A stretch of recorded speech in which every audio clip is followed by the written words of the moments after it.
Ito po yung pinagawa sa atin na ito po kanina ay umiilaw. Ayan, ito yung mga gamit niya. Nabaklas ko na po kasi siya. So ito ay umiilaw pero namamatay dahil mahina na yung battery niya. Hindi na po siya kumakarga. So ito yung mga tornilyo. Tinanggal natin yung tornilyo at binaklas mo natin dahil sabi ng may-ari ito raw po ay hindi ko makarga. Sabi ko kung ayos naman yung ito yung wire, tinester ho natin kanina, tinester natin siya. So ito yung pangkarga, ito yung nakasaksak dito po, yan, sasaksakan dito sa gilid. Yan, so pina-explain ko lang kasi nabuksan ko na So ito dito. So walang pumapasok na kuryente, walang indicator.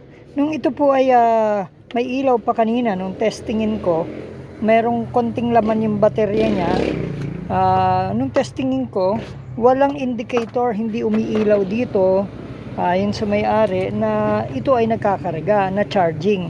Ibig sabihin, sabi ko, dito kaya sabi ko sa connector.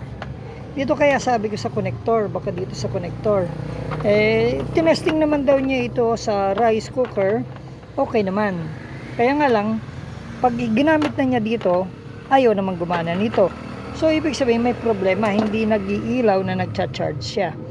So, ngayon, kumbaga, tinesting ko na ng tester, kanina saan ba yung tester? Tinesting na natin itong tester, kung yung continuity, at okay naman, ayos naman ito, so walang problema. So born free as the wind blows, as free as the grass grows, born free to follow your heart. Live free and beauty surrounds you.